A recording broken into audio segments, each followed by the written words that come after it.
આ તરફ સમાચાર હવે ગોધરાથી મળી રહ્યા છે, જ્યાં તંત્રના પાપે તળાવમાંથી હજારો લીટર પાણીનો વેડફાટ થઈ રહ્યો છે। સિંચાઈ તળાવમાંથી હજારો લીટર પાણીનો વેડફાટ થઈ રહ્યો છે। એક તરફ તળાવ માટે લાખોનો ખર્ચ તંત્ર કરે છે।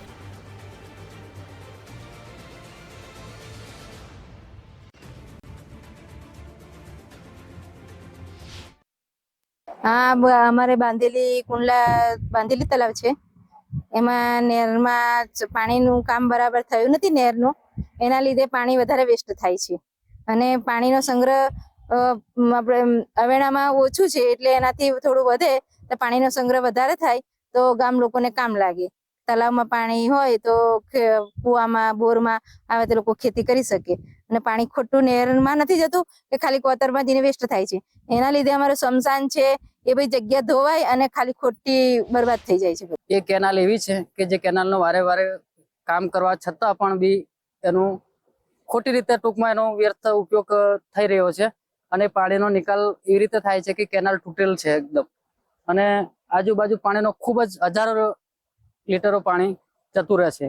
પ્લસ બીજી બાજુ સામે એક ચેકડેમ બનાવ્યો છે। ચેકડેમની એની જે વિસ્તાર છે, ટૂંકમાં એનો જે સાઇઝ છે એ થોડી નીચાણમાં છે, તો 2 મીટર ઉપર લે તો તલાવની અંદર પાણીનો સંગ્રહ થાય। પ્લસ બીજી બાજુ કે આ કેનાલ જે તૂટેલ છે તેનું સારકામ વ્યવસ્થિત રીતે કરે અને બંધ થાય તો અમારા નીચાણવાળા ભાગોમાં જે પાણીનો સ્તર કુવાની અંદર રહેવું જોઈએ તો રહી શકે સર। આપણે ઘાસનો નથી તકલીફ કે બધી તકલીફ નથી, પણ પાણીની તકલીફ પડી જાય છે અમારે, કેમ કે આપણે ઉનાળો આવે એટલે અમારે આ પાણી નીકળી જાય છે આપણે એમાં, એટલે એ થઈ જાય છે અમારે, એટલે પાણીની તકલીફ અમારે પડી જાય છે।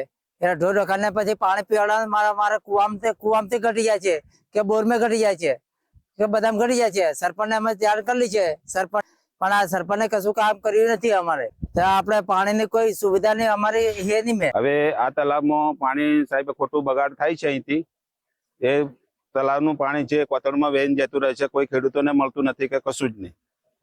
હવે આ તલાવ ખાલી થાય તેમ અમારા કુવામાં પણ પાણી ખાલી થાય છે, બોરમાં પણ ખાલી થાય છે।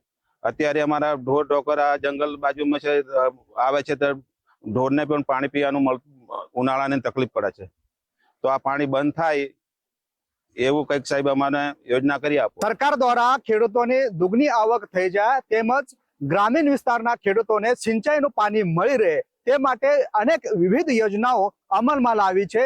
સાથે સાથ ગ્રામીણ વિસ્તારના જે કુવા છે તેમજ બોરવેલ છે અને તળાવો છે તેનું જળસ્તર ઊંચું આવે તેના માટે તળાવ ભરવાની પણ યોજના અમલમાં લાવી છે।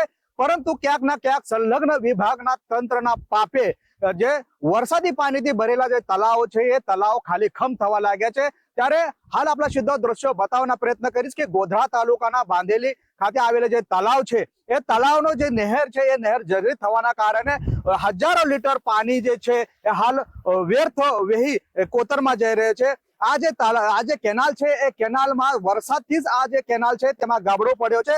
કહી શકાય કે આ ભ્રષ્ટાચારનું મસ્ત મોટો ગાબડો છે અને આ ગાબડાને રિપેર કરવા માટે કે માટી પૂરણ કરવા માટે સ્થાનિકો દ્વારા અનેક વાર રજૂઆતો કરી છે, પરંતુ સ્થાનિક તંત્ર દ્વારા કોઈ પણ પ્રકારની કામગીરી કરવામાં નહીં આવતા હાલ જે તળાવમાં સંગ્રહ થયેલો જે પાણીનો જથ્થો છે તે ખાલી ખમ તળાવ થવા લાગ્યો છે। ત્યારે ઉનાળામાં અહીંના જે આજુબાજુના જે ખેડૂતો છે તેમજ પશુપાલકો છે તેઓને પાણી માટે વલખા મારવાનો વારો આવવાની શક્યતા હાલ અહીંના સ્થાનિકો જણાવી રહ્યા છે। ત્યારે અનેક વાર આ જે કેનાલ છે કેનાલનું સમારકામ કરવામાં આવે તેમજ જે કેનાલમાંથી જે પાણી વ્યર્થ કોતરમાં જઈ રહ્યું છે વહી રહ્યું છે તેનું સમારકામ કરવા માટે પણ અનેક વાર રજૂઆતો કરી છે, પરંતુ તંત્ર દ્વારા કોઈ પણ પ્રકારની કામગીરી કરવામાં નહીં આવતા હાલ અહીંના સ્થાનિકોમાં ભારે રોષ જોવા મળે છે। પર ત્યારે વહેલી તકે આ જે કેનાલમાં જે ગાબડું પડ્યો છે તેનું સમારકામ કરવામાં આવે અને જે વ્યર્થ પાણી વહી રહ્યું છે તેને બંધ કરવામાં આવે તેવી હાલ સ્થાનિકો માંગ કરી રહ્યા છે। ત્યારે જોવાનું રહેશે કે સ્થાનિક તંત્ર ઊંઘમાંથી ક્યારે જાગશે અને આ હજારો લીટર વહેતું જે પાણી છે ત્યારે ક્યારે બંધ કરશે। Namdev Patil, Gujarat first news, Godhra, Panchmahal.